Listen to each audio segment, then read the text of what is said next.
Abdullah bin Abdul Muttalib. Beliau namanya Abdullah bin Abbas bin Abdul Muttalib. Jadi dari bapak itu misanah dengan Rasulullah SAW. Tapi dari jalur ibu, beliau punya ibu namanya Ummu Fadl. Ummu Fadl ini adik kakak dengan Maimunah. Maimunah itu istri Nabi Muhammad SAW. Jadi dari sisi ibu apa nih itu? Ponakan istri. Jadi dia ponakan istri Nabi Muhammad Shallallahu Alaihi Wasallam. Dan beliau ini lahir 3 tahun sebelum hijrahnya Rasul Sallallahu Alaihi Wasallam. Sebelum Rasulullah hijrah 3 tahun beliau lahir. Saat Nabi meninggal, beliau baru usia 13 tahun. Jadi beliau termasuk min sigari sahabah dan meninggal pada tahun 68 Hijriah di kota Taif, meriwayatkan hadis sebanyak 1660 hadis. 1660 hadis. Salah satunya hadisnya yang beliau katakan di sini. An Rasulillah sallallahu alaihi wasallam fi ma yarwi an rabbih tabaraka wa taala. Sebagaimana yang diriwayatkan dari Rasulullah, Rasulullah meriwayatkan dari Allah. Ini namanya hadis qudsi. Apa kata Allah Subhanahu wa taala? Innallaha katabal hasanat was sayyi'at. Sesungguhnya Allah telah menulis al-hasanat, kebaikan-kebaikan, wasayyi'at, dan keburukan-keburukan. Artinya Allah Subhanahu wa taala sudah menetapkan mana amalan-amalan yang baik, mana amalan-amalan yang kalau kita lakukan dapat pahala. Dapat pahala, dapat ganjaran, nanti menjadi jalan menuju surga. Allah juga sudah menentukan mana amalan-amalan yang kalau kita lakukan kita akan kena dosa. Nanti kita akan dapat murka, dapat adab, bahkan berakhir waliyadzubillah ke nerakanya Allah. Semua sudah ditentukan. Jadi Allah sudah menentukan mana amalan baik, mana amalan buruk. Tsumma bayyana dzalika. Kemudian dijelaskan di dalam Al-Qur'an, di dalam hadis ini, misalkan sholat hukumnya wajib. Kenapa kita mesti sholat? Dijelaskan di dalam Al-Qur'an, dijelaskan di dalam hadis. Begitu juga ini perbuatan narkoba haram. Dijelaskan kenapa haram zina, kenapa haram judi, kenapa haram, dijelaskan semuanya di dalam Islam. Oleh karena itu seorang muslim tidak boleh tidak tahu mana yang hasanat, mana sayyiat. Tidak boleh seorang muslim tidak tahu mana yang baik, mana yang buruk. Seorang muslim tidak tahu, oh ini ternyata di bulan Ramadan dia makan. Dia nggak tahu kalau ada kewajiban puasa. Tidak boleh. Setiap orang muslim, terutama yang sudah balik. Jadi setiap orang muslim mau usia balik, perempuan mau masuk balik, harus mengerti mana yang wajib, mana yang haram. Ini yang namanya al-hasanat wa sayyi'at. Tidak ada alasan seorang muslim udah balik gak sholat. Waktu ditanya kenapa saya gak tahu sholat, ya, tidak ada alasan. Makanya di dalam hadis Rasulullah bilang apa? Talabul ilmi fardhatun ala kulli muslim. Menuntut ilmu itu adalah wajib bagi setiap orang muslim dan muslimah tentunya. Dikatakan semua itu sudah dijelaskan kebaikan dan keburukan. Faman hamma bihasanatin falam ya'malha katabahullahu tabaraka wa ta'ala hasanah. Dikata indahu hasanah kamilah. Kata Nabi, man hamma bihasanatin, siapa yang bertekad, berniat untuk melakukan sebuah kebaikan. Jadi hamma ini sama seperti niat. Man hamma, man nawa, man, dikatakan siapa yang berniat dengan niat yang bulat, siapa yang bertekad, siapa yang berkeinginan untuk apa? Melakukan amalan kebaikan. Man hamma bihasanatin, barang siapa yang berniat, bertekad untuk melakukan satu amal kebaikan, maka falam ya'malha, tapi tidak terwujud. Falam ya'malha, tapi tidak sempat dilaksanakan. Kita sudah niat, insya Allah nanti malam saya pengen sholat tarawih. Ternyata niatnya tekad, sudah bulat mau sholat tarawih. Kebetulan dari kantor kita buru-buru pulang. Kenapa? Karena mau sholat tarawih. Tiba-tiba di jalanan kena macet. Kena macet total sampai kebetulan mungkin arahnya arah Solo kan pas lagi banyak banjir. Lagi wilayah mana itu? Tondet ya, lagi ramai, lagi sedang apa? Sedang banjir. Akhirnya kena macet total. tidak bisa sholat. Di rumah sampai kecapean, nggak kuat lagi untuk sholat tarawih. Akhirnya dia kelelahan, capek sebentar istirahat, tapi sholat isya nunggu sebentar, menghilangkan lelah, tiba-tiba ketiduran. Bangun-bangun subuh. Maka ini orang sudah bertekad. Sampai dari kantor aja buru-buru, kelihatan benar mau melaksanakan sholat tarawih. Ternyata ada halangan dan akhirnya dia tidak bisa melakukan. Maka apa? Man hamma bihasanatin falam ya'malha. Siapa yang berniat tekad untuk melakukan satu kebaikan dan tidak sempat dilaksanakan, apa kata Rasulullah Shallallahu Alaihi Wasallam? Allah katakan, kataballahu tabaraka wa taala, Allah akan menulis baginya indahu hasanah kamilah, satu kebaikan yang sempurna. Jadi walaupun dia tidak jadi sholat karena kelelahan sangat berat, atau mungkin karena sudah niat dari kantor mau sholat, ternyata sampai rumah puyeng, pusing, dan akhirnya nggak sholat, maka nggak sholat sunnah maksudnya, yaitu tarawih tadi. Maka baginya satu kebaikan di hadapan Allah Subhanahu wa taala, tetap ditulis walaupun dia tidak sempat melakukannya. Makanya di sini kita diperintahkan oleh para ulama untuk banyak berniat baik, terutama di bulan Ramadan. Dari sejak awal Ramadan, Imam Malik menganjurkan kepada kita untuk berniat. Ya Allah, saya berniat untuk berpuasa 1 bulan penuh di bulan Ramadan ini karena diniati. Begitu juga dari sekarang kita juga berniat. Ya Allah, saya berniat, bertekad tidak meninggalkan sholat tarawih sampai yaitu Idul Fitri, sampai selesai Ramadan. Ya Allah, saya berniat tahu bulan ini Ramadan bisa menghatamkan Quran. Ya Allah, saya berniat niat yang baik. Kenapa? Karena kata para ulama, niat kita itu sudah dicatat oleh Allah sebagai pahala. Padahal belum dilaksanakan. Karena kata para ulama, kenapa kita disuruh niat baik setiap kita masuk bulan Ramadan atau di bulan-bulan atau di hari-hari lain?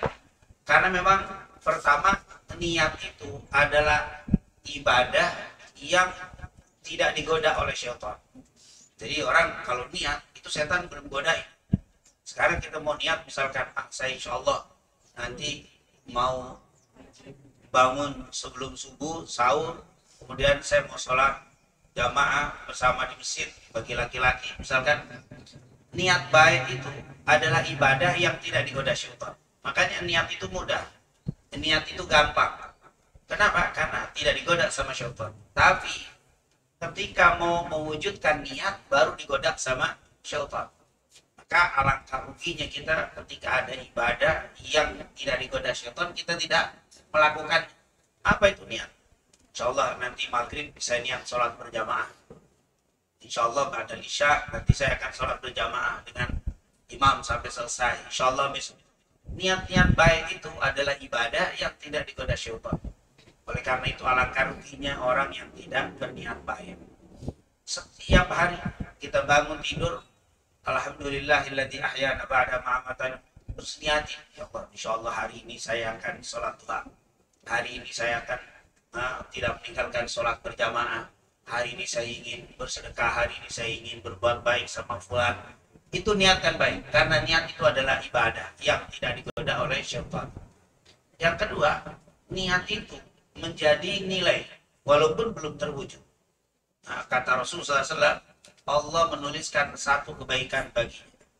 Nanti kalau diamalkan jadi 10, kalau belum diamalkan atau tidak jadi diamalkan satu kebaikan. Maka ini ibadah, niat sangat mudah. Yang pertama, tidak digoda syaitan.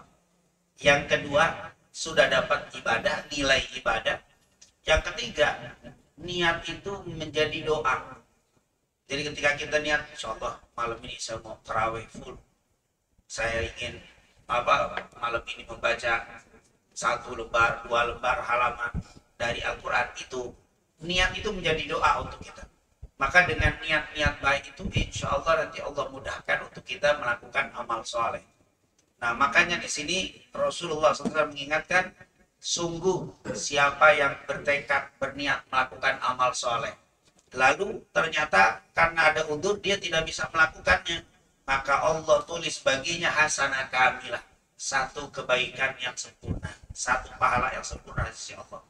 Wa idza hamma biha fa'amilaha, tapi kalau dia sudah bertekad lalu dapat mewujudkan tekad baiknya itu, kata bahwa asyra hasanah, Allah akan tuliskan baginya pahala 10 kebaikan. Ila sabi'i mi'ati, sampai 700 kali, ila ad'afin katsirah, sampai lebih dari itu. Jadi kalau kita bertekad niat baik tidak terwujud, satu kebaikan. Tapi kalau terwujud, setiap amal itu paling standar 10 pahalanya. Ila sabi'i mi'ati, sampai 700 kali, ila ad'af katsirah, sampai jumlah yang lebih. Kata para ulama, berdasarkan hadis-hadis yang ada, maka amal ibadah itu ada yang beberapa tingkatan pahalanya. Misalkan sekedar niat tapi tidak terjadi, maka dapat satu kebaikan.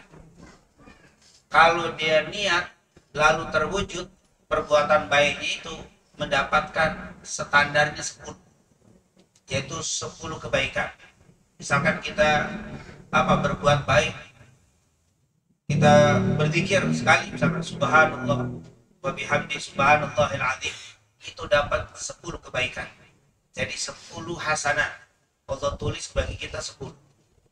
Makanya dulu Sayyidina Utsman bin Affan pernah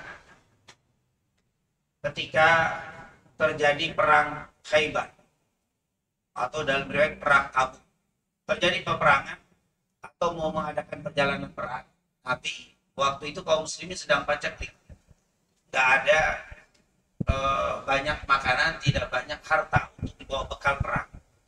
Nabi mengumumkan, siapa yang punya kendaraan silakan ikut perang, yang punya bekal makanan untuk dibawa ke medan pertempuran silakan ikut, yang nggak punya nggak boleh ikut, karena negara tidak punya kas untuk membiayai mereka di dalam perjalanan peperangan itu.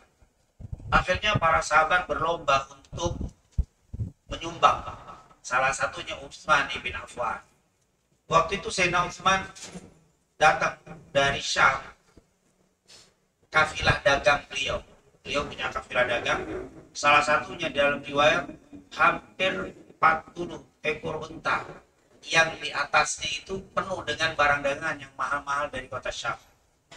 Waktu datang itu para pedagang melihat bagusnya dagangan Sayyidina Utsman, mereka menawar, wahai Sayyidina Utsman, kami beli barang daganganmu yang 40 ekor unta ini 2 kali lipat sebelum kau turunkan dari unta. Baru nyampe sudah dapat 100% untungnya. Kau hargamu berapa segini? Semua aku bayar 2 kali lipat. Aku bayar 2 kali lipat. Kata Sayyidina Utsman, saya tidak mau kalau 2 kali lipat. Mungkin ada yang mau lebih. Saya nawar lagi, wahai Sayyidina Utsman, saya tawar 3 kali lipat dari harga pokok. Sudah 2 kali lipat, untungnya 3 kali lipat kalau kau jual. Sebelum kau turunkan barang dagangan ke rumahmu, langsung ke rumah kami, saya bayar 3 kali lipat. Ditolak sama Sayyidina Utsman. Sampai akhirnya 5 kali lipat. Apa kata Sayyidina? Tidak, ada yang mau lebih. Akhirnya mereka bilang, siapa wahai Sayyidina Utsman? Orang yang gila. Orang gila si mana yang mau membeli barangmu lebih dari 5 kali lipat? 5 ini sudah paling super, tidak ada orang yang akan lebih dari itu. Kata Sayyidina Utsman, ada yang lebih dari itu. Siapa? Maka Allah yang telah membeli barang dagangan. Ternyata Sayyidina Utsman 40 ekor unta yang penuh dengan dagangan itu disedekahkan di jalan Allah Subhanahu wa taala untuk kaum muslimin yang sedang mengadakan pertempuran yang saat itu kurang biaya. Apa kata Sayyidina Utsman? Sungguh Allah telah membeli barang daganganku berapa? Paling sedikit 10 kali lipat. Kalian baru membayar 5 kali lipat. Itulah, bahkan di dalam bersedekah bukan 10 kali lipat. Alladzina yunfiquna amwalahum fi sabilillah kamathali habbatin ambatat sab'a sanabil fi kulli sumbulatin mi'atu habbah. Apa kata Sayyidina Utsman? Daganganku dibeli oleh Allah 10 kali lipat sampai 700 kali lipat. Siapa yang berani menandingi jagang atau berdagang dengan Allah Subhanahu wa taala, maka semua disedekahkan di jalan Allah Subhanahu wa taala. Inilah pengertian para sahabat tentang bagaimana amal baik kita itu dilipat gandakan 10 sampai 700. Kalau amal-amal yang tidak berkaitan dengan harta itu 10 kali lipat standar. Misalkan kita tadi sholat asar, ada yang sholat asarnya mungkin takbirnya ingatnya pas takbir doang, Allah Akbar, ingat sama Allah. Pas rukunya, atau mungkin kalau sholat jamaah kita lupa tuh rakaat yang keberapa, makmumnya nih assalamualaikum, emang tadi udah 4 rakaat, kita nggak tahu, kita banyak mikirin pekerjaan yang belum beres, di otaknya masih mikir sholat, lagi mikir, dia nggak ingat kecuali salamnya doang. Atau mungkin kalau kita sholat maghrib habis salam, kalau ditanya imam tadi baca apa, Fatihah, udah pasti Fatihah. Suratnya apa? Tahu, saya lupa. Karena bengong. Yang model begini, yang standarnya saja bisa 10 kali lipat pahala. Itu bahasanya ibadah yang paling jelek 10. Yang penting sah. Tapi kalau ada yang khusyuk, lebih konsen, tentunya bukan 10. Bisa lebih, bisa 50, bisa sampai 700 kali. Bahkan ila ad'af katsirah, bahkan lebih dari itu bisa Allah berikan kepada kita. Makanya tidak ada orang yang merugi ketika mereka beramal soleh, karena seburuk-buruknya amal kita, yang penting diterima aja, 10 kali lipat kita dapat ganjaran dari Allah Subhanahu wa ta'ala. Dan yang kedua dikatakan wa in hamma bisayyi'atin, tetapi sebaliknya, kalau ada orang yang berniat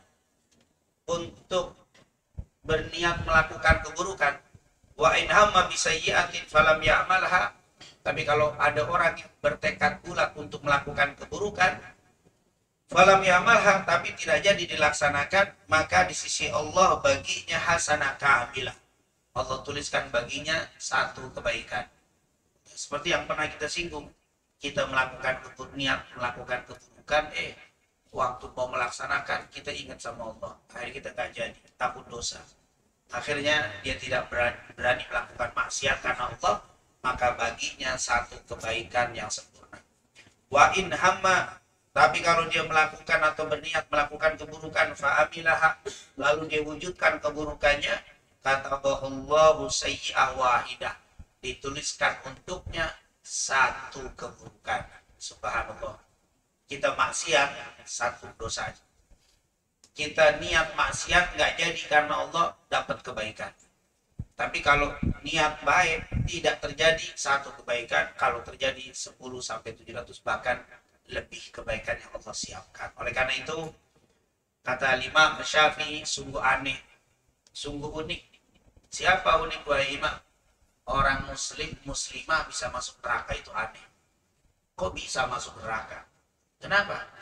Baru niat baik aja sudah ditulis kebaikan. Kalau diwujudkan kebaikannya 10 sampai 700 lebih yang Allah kasih. Sementara kalau niat jahat nggak jadi dikasih kebaikan. Kalau jadi tetap dikasih cuma 1. Bagaimana mungkin orang muslimah masuk nerakanya Allah? Semoga Allah Subhanahu wa taala menjadikan kita semua umat Nabi Muhammad SAW yang selalu berniat baik, yang selalu berusaha untuk melakukan kebaikan, terlebih terutama di bulan Ramadan ini. Insya Allah Allah lipat gandakan kebaikan-kebaikan yang kita lakukan, baik kebaikan yang kita lakukan dengan hubungan kita dengan Allah dan juga hubungan sesama kita semuanya. Amin, amin ya rabbal alamin. Banyak Ustaz Habib untuk tahu siapa dalam ada ini. Mungkin di sini ada yang ingin ditanyakan, dipersilakan.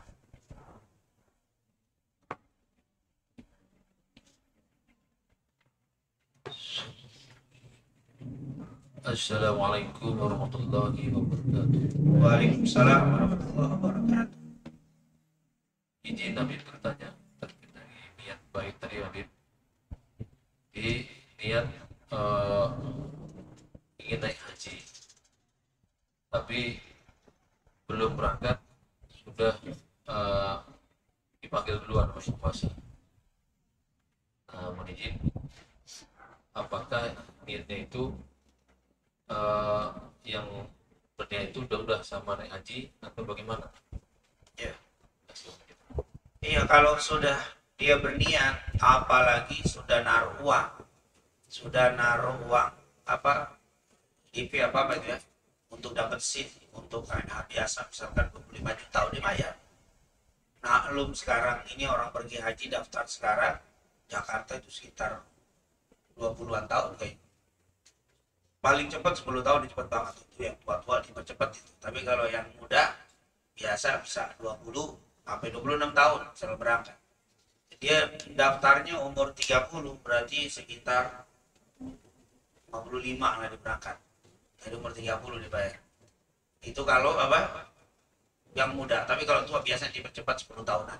Tapi intinya sudah daftar, gak taunya baru 3 tahun, 4 tahun dia meninggal. Maka kata para ulama, dalam hukum Islam, dia ini sudah dihitung berhaji. Walaupun tidak dipanggil haji, tapi pahalanya seperti berhaji. Kenapa? Karena sudah bayar. Seandainya dia keluar tahun itu, dia akan berangkat. Tetapi karena memang jadwal berangkat dengan antrinya cukup panjang, akhirnya mundur beberapa tahun, dan dia meninggal dunia, insya Allah di hadapan Allah dia sudah seperti orang berhaji. Walaupun tetap nggak kita sebut haji, tetapi dalam hukum Islam itu seperti apa? Berhaji. Ini kenapa? Karena sudah membayar. Tapi kalau baru niat doang, niat tapi nggak pernah naruh duit, uang, duitnya ada, cuman nggak mau ditaruh, nggak mau bayar apa? Muka disimpan aja, niat, contoh niat, akhirnya meninggal, dapat nggak? Kenapa? Karena kalau niat haji itu memang karena berkaitan dengan uang, jadi tidak cukup dengan apa? Dengan niatan, tapi harus ada. Atau kita bekerja, saya kumpulin sedikit-sedikit pengen nabung untuk haji, meninggal, insya Allah dia benar-benar itu sudah apa? Niatnya itu, tekadnya itu bulan. Nah itu oleh karena itu banyak sekali jamaah yang sudah daftar, sudah bayar, ternyata tidak keluar namanya atau belum keluar namanya, meninggal.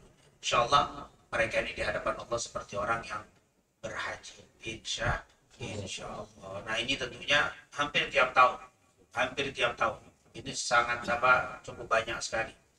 Saya tahun ini mestinya yang keluar nama itu bawa haji 48 atau 46 orang. Tapi ternyata tinggal 36. Masih hampir 10. Yang apa? Masya Allah, padahal antrian di kita itu hanya 5-6 tahun. Tapi tetap dalam waktu sekian itu cukup banyak. Ada yang maaf sudah bayar, tidak meninggal. Tiba-tiba keuangannya apa? Tidak bisa memenuhi untuk melunasinya. Dan akhir bahkan bukan hanya tidak mencukup melunasi, dia butuh bahkan diambil lagi. Insya Allah orang yang seperti ini tekadnya sudah kuat, tiba-tiba di hari H-nya dia sudah nganti 7 tahun. Pas keluar namanya berangkat nggak mampu. Ada juga yang berangkat daftar suami istri. Pas keluar H-nya ternyata dia sudah cerai. Akhirnya nggak bisa berangkat juga. Kenapa? Karena sudah cerai. Yang ini sudah masing-masing sudah nggak bisa, jadi tidak sedikit. Itulah artinya dia sudah daftar, sudah bayar, insya Allah itu dihitung seperti orang yang berhaji. Kalau yang meninggal, insya Allah. Tapi kalau yang belum, insya Allah dia akan bertekad lagi. Tapi saat itu dia nggak jadi berangkat karena dia karena butuh, tiba-tiba meninggal, insya Allah termasuk yang sudah bertekad. Insya Allah, kita semua ini insya Allah berikan kepada kita kesempatan untuk berhaji. Nah, sebelum meninggal kita bisa melaksanakan haji walaupun hanya 1 kali sebagai suatu kewajiban untuk kita semuanya. Amin ya rabbal alamin. Terima kasih. Terima kasih banyak Pak untuk jawabannya. Mungkin ada yang ingin bertanya kembali, dipersilakan. Baik. Jika memang tidak bertanya lagi, mungkin kita lanjut ke acara yang ketiga, yaitu doa bersama, dan akan dipimpin oleh Habib. Sebelum kita berdoa bersama, saya selaku pembacara, jika terdapat salah kata ataupun sikap yang tidak berkenan di hati Bapak Ibu sekalian, saya mohon maaf sebesar-besarnya kepada Habib Abdurrahman As-Sagaf untuk memimpin doa bersama kami. Baik, kita tutup majelis kita di tempat yang mulia ini, di bulan yang sangat mulia, di bulan Ramadan ini. Semoga doa-doa kita semua diijabah oleh Allah Subhanahu wa taala. Semoga dengan keberkahan amal kita, baik dengan puasa kita, dengan ibadah kita di majelis ilmu kita ini, menjadi sebab Allah kabulkan hajat kita, Allah mudahkan segala urusan kita, Allah ampuni segala dosa-dosa dan kekurangan kita semuanya.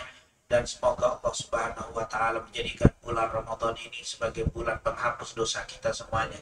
Bulan yang menjadikan kita orang-orang yang bertakwa, dan bulan yang menjadikan kita orang-orang yang mendapatkan pintu-pintu kebahagiaan dan keselamatan dunia wal akhirah.